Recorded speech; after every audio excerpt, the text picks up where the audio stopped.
Today, we turn our attention to the commendable efforts taking place right here in Delaware County. This is an opportunity to shine a light on the initiatives and actions being undertaken to make our communities safer. In this video, we will illuminate what Delaware County is doing to combat gun violence. We will showcase the collaborative efforts of organizations like Ceasefire PA, the Chester Community Coalition, and the Making a Change group. These organizations, alongside of dedicated community members and local officials, are working tirelessly to address the root causes of gun violence and implement effective solutions. Delaware County, like many communities across the nation, has felt the devastating impact of gun violence. Lives have been shattered, families torn apart, and communities left in grief. But amidst the challenges, there is resilience, determination, and a shared commitment to creating lasting change. Through the lens of this video, we will witness the compassion, accountability, and respect demonstrated by these organizations. We will see firsthand the trauma-centered work of the Chester Community Coalition as they heal the psychological and emotional wounds caused by homicides and reactive violence.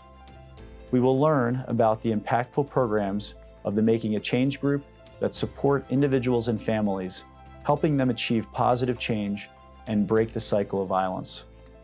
Furthermore, we will hear from representatives of Ceasefire PA, a leading organization in advocating for critical gun violence prevention legislation. They will share their insights on the pressing need for change, the importance of holding politicians accountable, and the power of public advocacy in effecting meaningful reform. But this video is not only about the work of organizations. It is about our community, our neighbors, and our loved ones. It is about highlighting the dedication of local officials and empowering individuals to make a difference. As we watch this video, let us be inspired by the collective efforts taking place right here in Delaware County. Let us recognize the progress made and the challenges that lie ahead. And let us remember that change starts with each one of us as we join together to create safer, more vibrant communities for generations to come. Together, let us learn, advocate, and take action. When we were getting started in 2018, it was really actually an enjoyable time. It was a time when we were most in communication and close contact with the city. It was a space for learning, for listening, for providing support where we could, but also engaging people who were interested and excited about the ideas that we were thinking about to be part of the work that we're doing. It's a lot of services. There are a lot of different things that we're offering, but it's really based on a model that's called the spectrum of prevention. And the idea is that we address the issue of gun violence as a public health issue, and we look at it from the individual level to it's an ecological model, so all the way through the society. When we think about gun violence as a public health issue, then we can look at it as a disease, and we can think about what are the things that contribute to that disease becoming worse, are the things that contribute to that disease becoming better. When someone is experiencing poverty, when they're experiencing food insecurity, when they're experiencing housing insecurity, they are more likely to be at risk for violence. That is, whether taking actions that create the possibility of risk, or that they're in environments where people are struggling to survive and then are engaged in more dangerous behavior. So we've offered the compassion fatigue training, which we've done a couple times within the school system to the educators, because they are, they spend the most time with some of our young people who are experiencing this gun violence, and they present with certain behaviors. And as we know, with the parallel processes, that can impact the educators. So the compassion fatigue training is specific to the educator and how they take care of themselves, and understanding how the experience of their students can impact them and what they can do to work through that as well, in addition to supporting their students.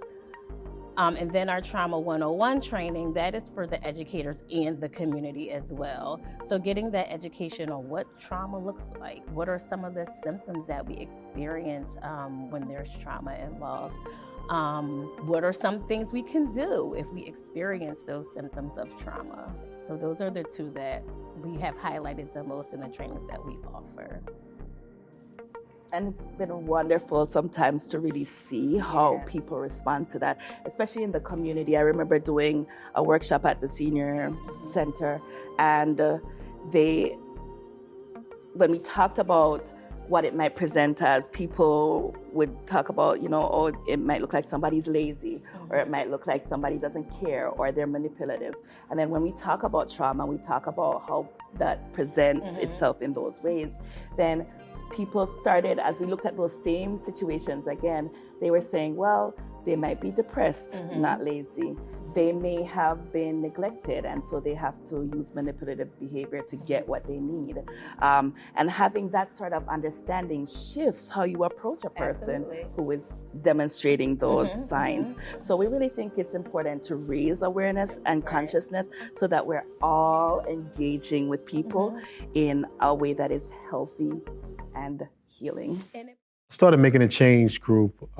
It was birthed out of a grassroots mentoring program called Team MAC, Team Making a Change, which was launched in 2004. And after about a span of 10 years of working with young people, mentoring young people, and realizing that we need support, wraparound support for their families, decided to launch the Making a Change group roughly around 2014. So Team MAC, 2004, still was a fairly young man in my late 20s, and just began to realize the lack of African-American role models in our community. And so I decided to step up and become one, mentoring young people, originally in my church, and then expanding into local community centers and schools, and roughly working with about a dozen and a half young people each year for that span of closely 10 years. So I'm outreach specialist to the District Attorney's Office initiative called Chester Safe Partnership for Safe Neighborhoods. Primarily building partnerships within the community of Chester to end gun violence. Gun violence has been a thing that has plagued our community for years and generations. However, we've put this initiative in place to build a bridge between the community and the DA's office. Oftentimes you see young people or even adults being locked up due to gun violence and traumatic affairs.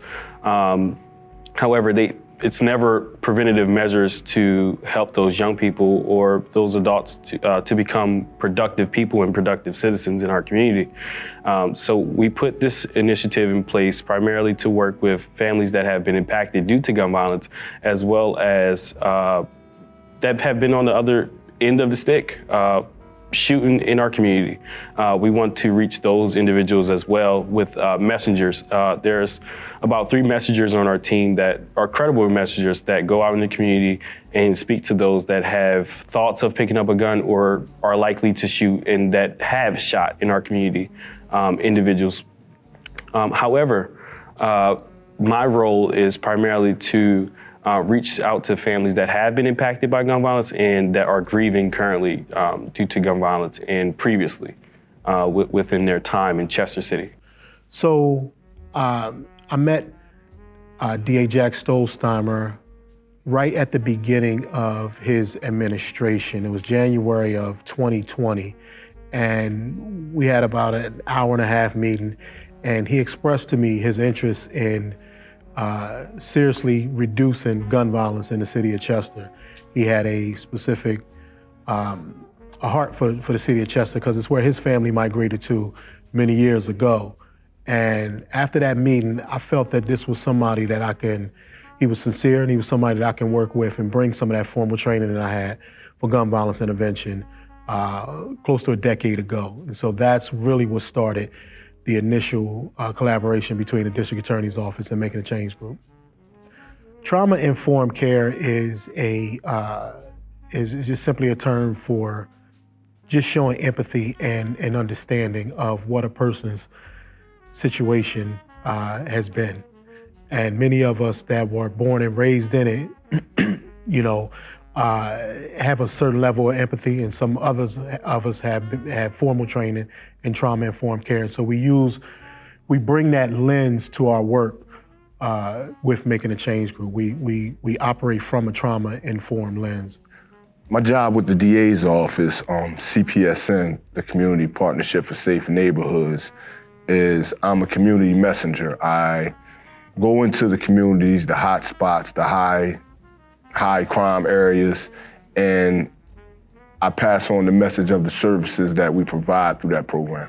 As a credible messenger, I myself, being a former offender, I know the characters and characteristics of people that are actively involved in what's going on out in the streets.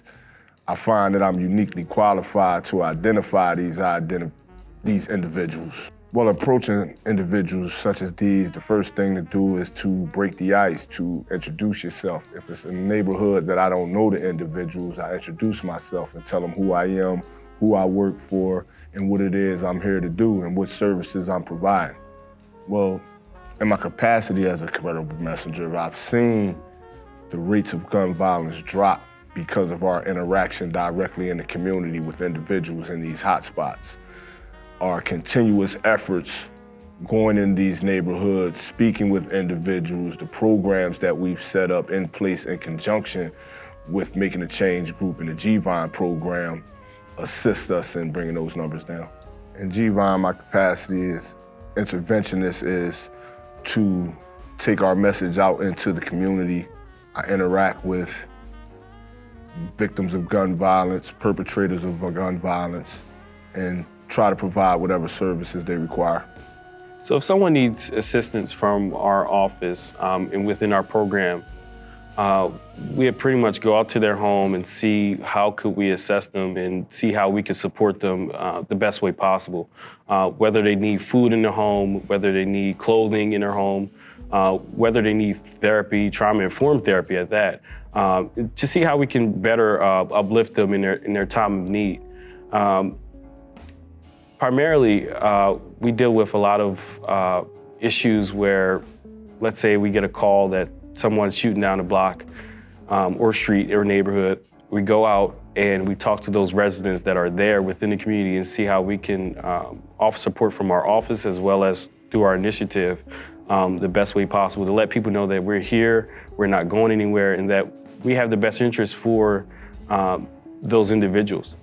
So the goal is to send our credible messengers out and to be that interventionist, to intervene and mediate between our client and participant, and as well as to whomever the other person is that they're getting ready to shoot or likely to shoot. The goal is to empower that family or empower that individual to pretty much put the gun down. Let's rethink this. Let's understand that life is a beautiful thing to live, and as well as to seek mentorship. Mentorship is a very big thing within our community, and we're here to help. And as well as extension of our offer, we offer therapy as well with some existing partners that we have on our resource list, making them understand that we have free resources, take advantage of them. Melissa Moroff has played a key factor and role within the CPSN organization. She's led us all the way. I mean, CPSN has been up and running for 2 years so far. However, I've only been with the organization for 5 months, and it's been amazing. Within the district attorney's office, we find that studies show that cleaning your neighborhoods and cleaning your community reduces gun violence. Young people are vigilant when it comes to how clean their parks is, how clean their neighborhoods are, and it excites their mind to go outside and play and to actually enjoy themselves. I think right now within the city of Chester, young people have been able to see that, and they are more likely to go out to their local neighborhood park and play and have fun and enjoy themselves, as well as our grandmothers being able to go out front on their porch, on their lawn, just to enjoy themselves, overall, enjoy the sunlight. I think right now, cleaning up the city of Chester and overall, just being able to understand the importance of recycling has really impacted our community a whole lot within these past few months and even a year. Crime is now down significantly within the city of Chester. Without speaking specifically to one individual case, they all hit hard. They all hit differently. The aspect of working with families who are victims of gun violence, their mothers, their children, their brothers, their sisters. It's a whole circle of people that are affected from one gunshot. One person shooting another person affects a whole demographic of people in one given neighborhood. So every time that it happens, it hurts. It's draining. The work we do weighs on you. You take it home, but it's important. It's important that we have these systems in place, these people in place that can help people through these trying times. As it pertains to G's Mentoring, G's our program where older gentlemen from the neighborhood, credible messengers, so to speak, in the neighborhood, sit down and mentor the young men.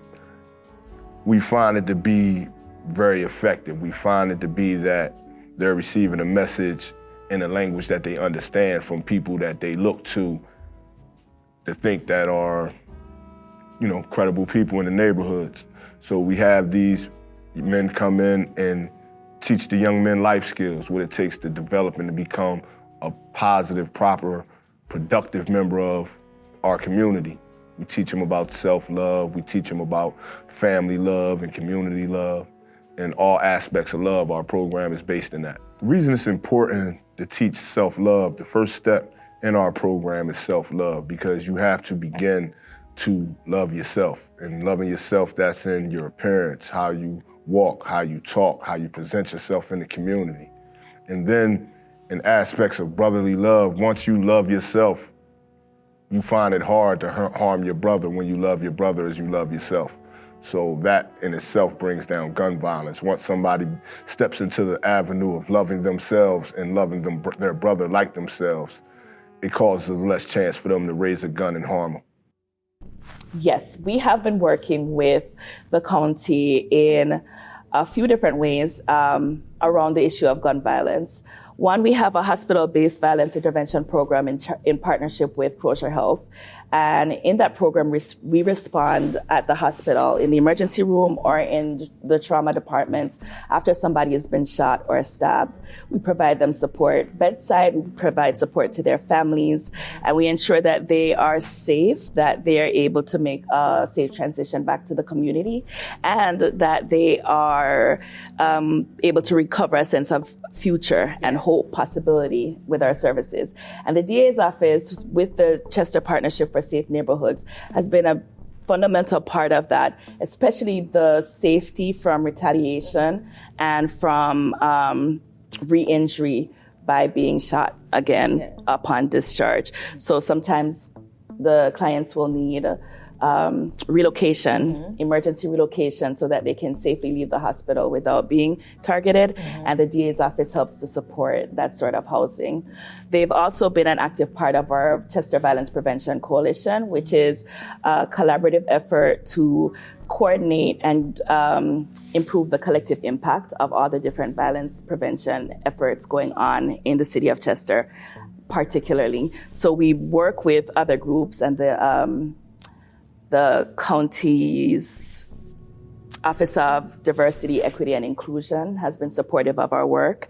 For example, our upcoming Peace Walk, they're a sponsor of that project and will be helping us to make it a great day and a great event for all.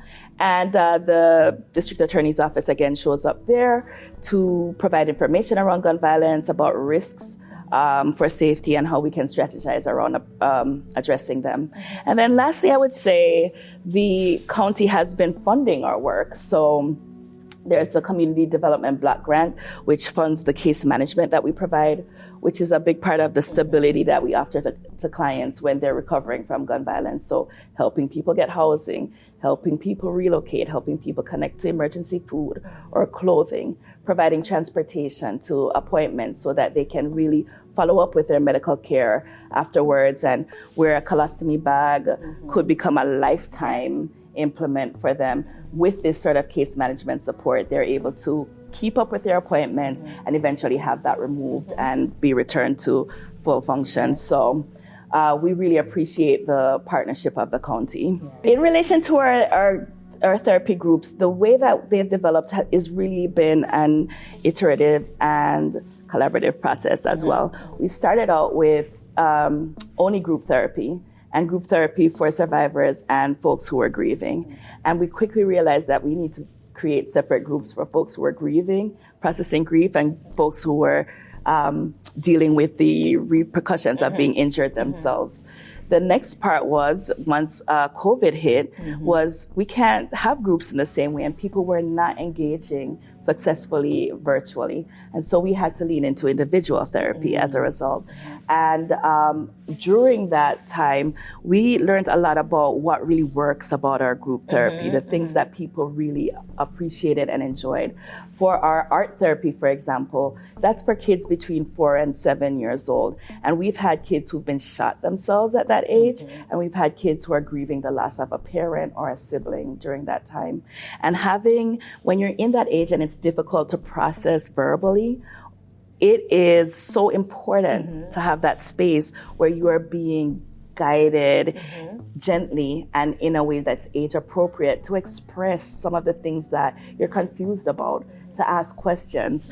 And that process that is parallel for all the families really generates the ability to talk about what they're experiencing, because a lot of what we see is that the families come in and the parents are trying to be strong. They're trying to protect the children, and so they're not talking about it. And then the children are struggling with all these big feelings and emotions and not able to talk about it. But by going through it together, then they start having communal conversations. One family recently expressed that they were going to the gravesite together for the first time to visit the dad, and how important and how excited the kids were for the chance to do that with their mom and with each other and really acknowledge that they were experiencing this loss. So the group process is important because it gives everybody their space separate from each other to process it, but then also brings them together because the information is the same across groups. One of the things we do is slime. That's a big one. We make slime, and we do that activity as a way to identify coping skills when we're having big feelings or we're having thoughts on how we can cope with those things. Another activity we do is a glitter jar, which is another activity that we use as a coping strategy, and ways in which they could use the glitter jars. They're having a really big uncomfortable feeling. They shake up the glitter jar and they wait until all the glitter settles before they respond.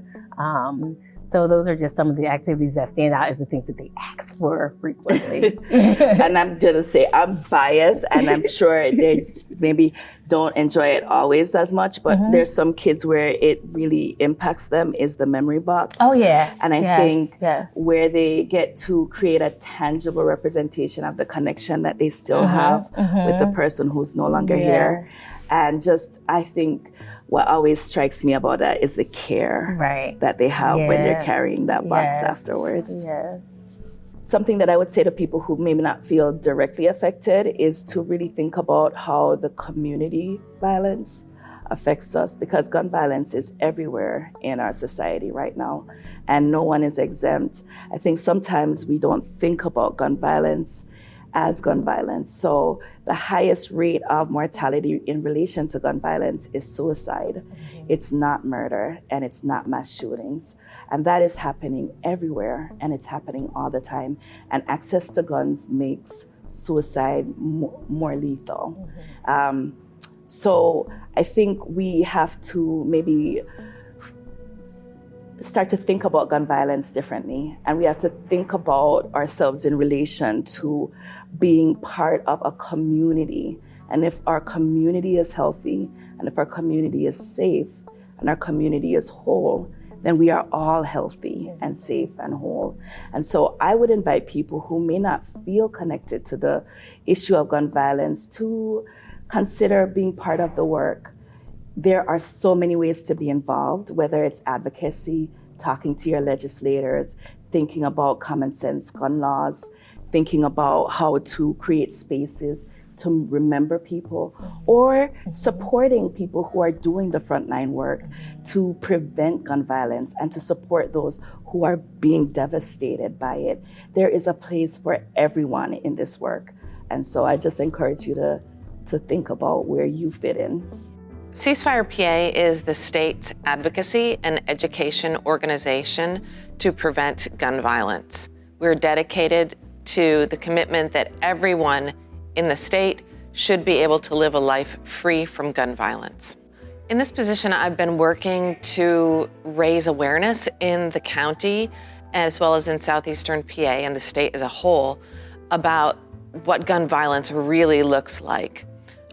We know that there's a lot of urban gun violence, and that's what appears in our newspapers most often.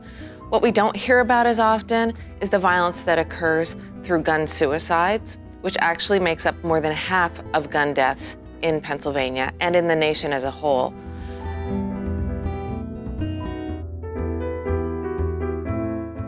I've been doing educational programs at all kinds of venues, from volunteer meetings to churches and other areas at schools, to teach people about what gun violence in Pennsylvania looks like, some legislative solutions to reduce the gun violence, policy solutions, and investing in safer communities. And then we train people on how to be advocates to bring about that change. The common agenda to end gun violence is a package of 4 bills, including extremist protection orders, universal background checks, a requirement to report lost or stolen guns, and safe storage requirements.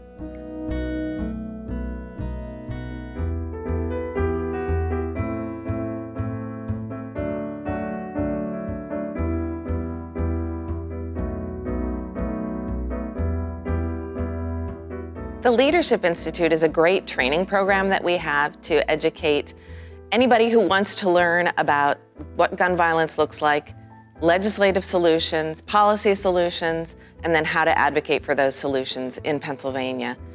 We come onto your site, or we do it either through Zoom, and we educate you on everything. There's some surprising statistics in there, like most people do not know that suicides actually make up the majority of gun deaths in Pennsylvania.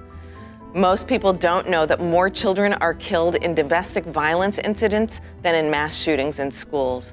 So simple facts like that. We provide advocacy modules within the training where we teach you how to write a letter to the editor.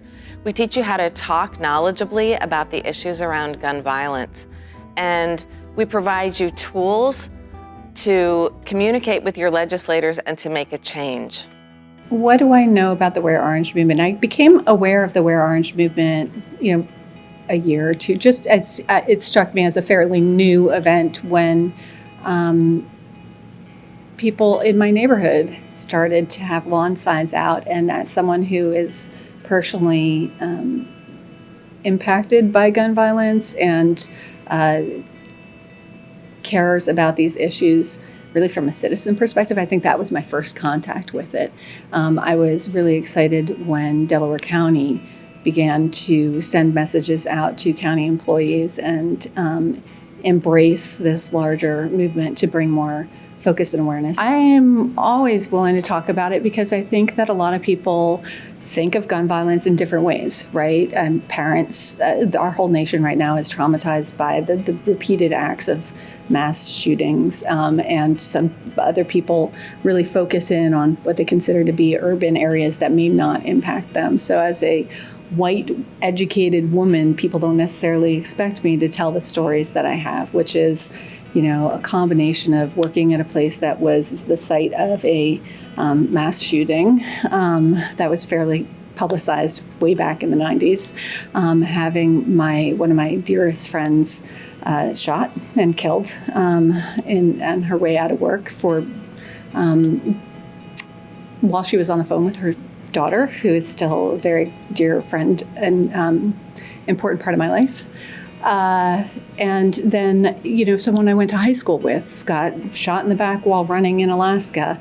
Another law partner in a very successful firm in California, who was also a mentor and part of our close personal network, was murdered on his front porch step. So when I started putting all together all of these different contacts with gun violence and started counting it up, I was like, wow, that's crazy. Just my one life alone has had all of these contacts. I can only imagine what others have experienced. A lot of people might ask, why is the public defender engaging in conversations around gun violence if we're not in the courtroom defending someone who is being accused of gun violence, which we do on a regular basis, and that is certainly part of our work and our mission. And the answer is because our clients and the communities from which they come and to which they're returning are affected by gun violence and other forms of violence. And so we cannot defend and address the acute needs of our clients in a defense system if we separate them from the context from which they come and to which they're going to return.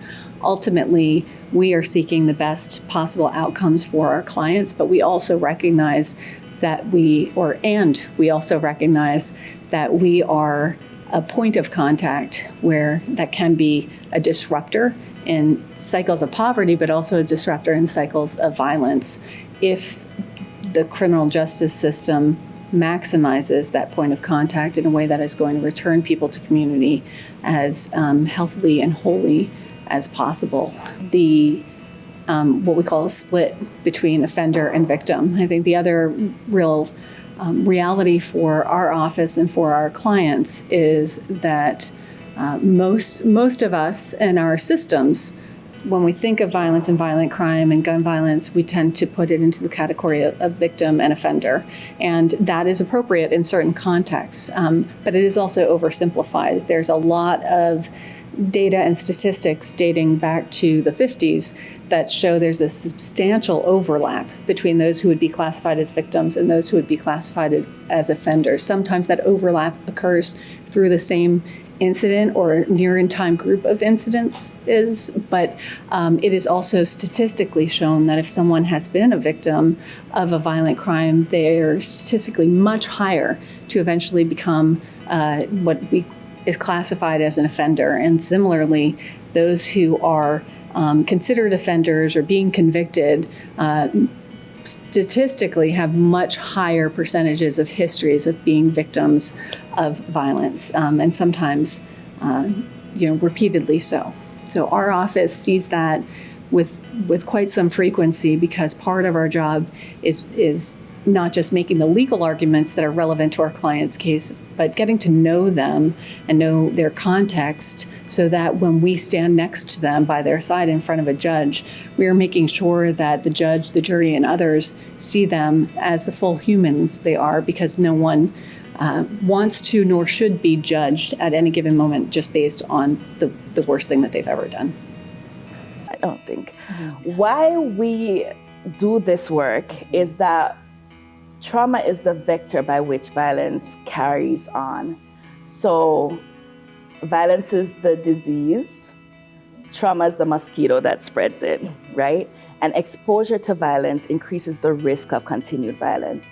But if there is supportive intervention after an experience of violence, then the likeliness of retaliation, of that hypervigilance where people feel constantly under threat and feel like they need to act first so that they don't get injured again. We get to help people step away from that more reactive space and step more into a thinking space again, where they can really manage their feelings, manage their experience, and reduce the risk of continued violence. So what we're doing is people intervene to, turn things that might catch water over and put dunks out so mosquitoes can't breed. We are really intervening in that space to interrupt the cycle. So the vaccine. We are the vaccine. We are And I just love Yeah. I love doing this work. I see the transformation in the 6 years that we've been doing this work. I see in Chester, where in the beginning when we were doing focus groups, people were saying, when things happen, you take it to God or you take it to your family. And now I see people saying, you need therapy. We need more therapy. That is a tangible impact of the work that we've been doing. And it feels tremendous to be able to be part of a community story. And I know in 10 years, watch out, look at Chester. Look at Chester. It'll be something to see. In schools, we need to look at the children that have the most significant at-risk behavior needs. Truancy is a big part of it. If young people are continuously truant, they likely have some instabilities in homes or other issues that we need to address, both from a school and a community perspective. Then look at the ones that are in school and that are having the most behavioral challenges and get to the root of that. So there's a lot of wraparound services and case management that's needed, and mental health assessments. And so the more collaborative agencies, the more funding and support that we have to support this work, it goes way beyond just the surface gun violence intervention work on the surface. So I would love to see county council work more collaboratively with the City of Chester's incoming administration and more collaboratively with the organization. Some of us in pockets of partnerships and collaborations, we've been working together, but I'd like to see those relationships formalized a lot more. The City of Chester is the only city, it's the oldest city in the Commonwealth, and it's the only city in Delaware County. We're 6% of Delaware County, but for many years, over a century, we've been the ones that have been plagued with most of the issues related to poverty and crime, and especially homicides, at least in my lifetime, which is close to 50 years, half a century. So I would love to see county council be more intentional about the collaborations with the City of Chester. If you wanted to get involved, if you wanted to volunteer and help us reduce gun violence or help work with Making a Change Group in any way, feel free to give us a call, 610-619-6431, or send us an email, info@makingachangegroup.org. We love to hear from you and see how you could possibly be a help.